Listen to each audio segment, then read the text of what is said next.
With COVID-19 cases on the rise in Berks County, it's kind of hard to get a good sense of what's going on inside hospitals for healthcare workers.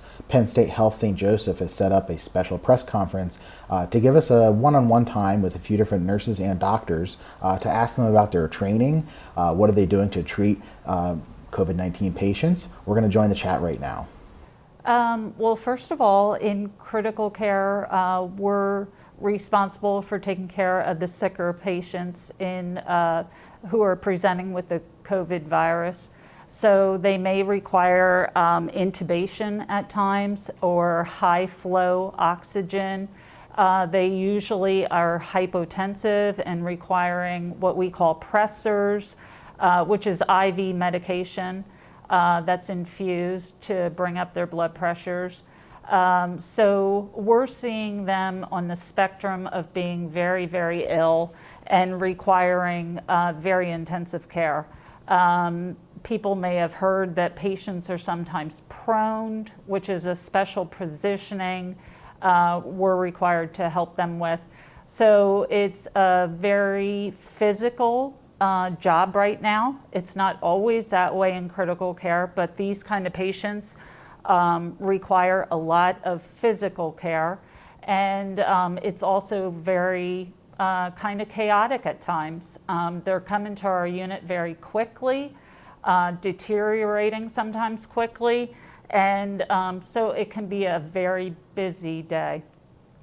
Thanks for taking the time to talk with us today. Can you tell me a little bit about your job and your typical day in the hospital?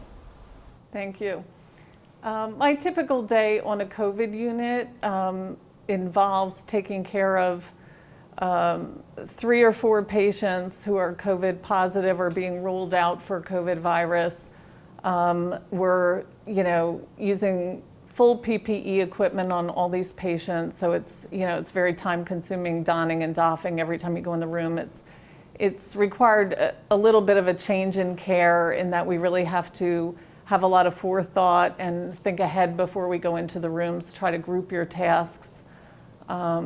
We also have to be considerate to the fact that the patients are isolated. They're isolated from visitors, so they need some company when you're in there. They need to talk. They need to be encouraged to make connections with their family or help make connections with their families through FaceTime or whatever.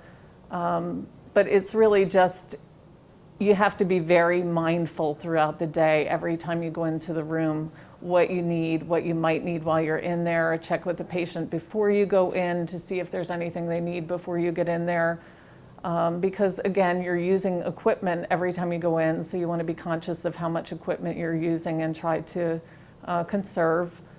So what safety precautions do you take personally to make sure you're not infected while working at the hospital? Right now, we are wearing hospital scrubs. The hospital is supplying us with scrubs right now, so we are not using our own personal scrubs to go home with and launder and mix in with our children's clothes, our husband's clothes, what have you. We're also being supplied with PPE that includes a gown, an N95 or a surgical mask, as well as a face shield. General safety precautions, I would have to echo what Jenna said, was our wearing of PPE and hospital scrubs.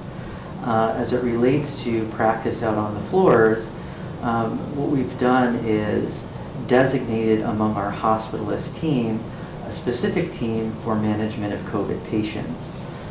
So those physicians and team is located in our COVID units, and they don't leave those units to keep care centralized to those patients.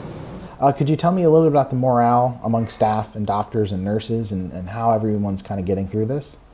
And I would say generally, morale is very good in our unit. A lot of support for each other.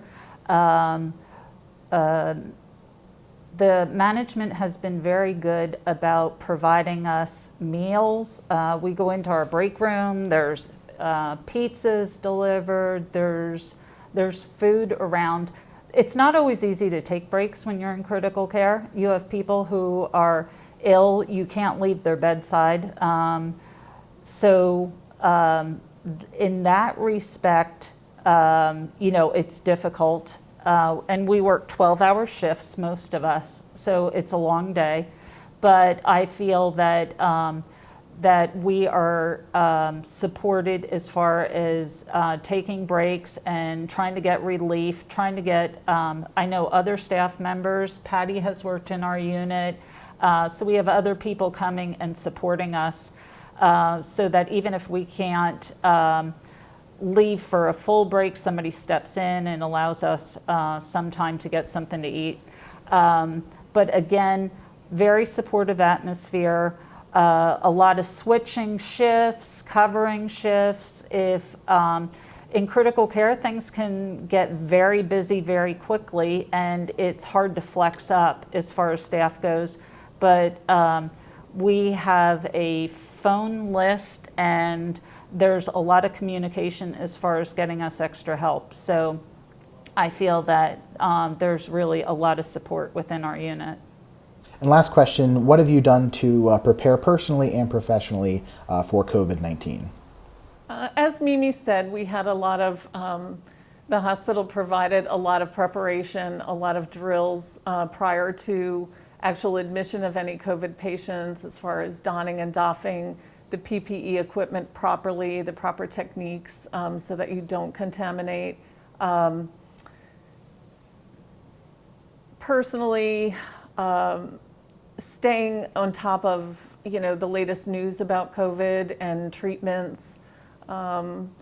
I belong to a few Facebook groups of nationwide nurses, and just kind of following their stories, their tips for caring for patients have been very helpful, just for adjusting to caring for the patients.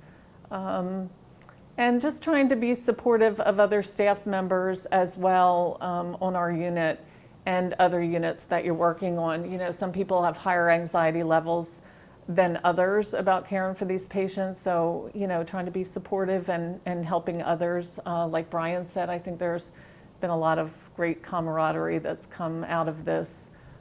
That's all the questions I had. Thank you for taking the time out of your day to chat with us, and thank you for what you do for the community.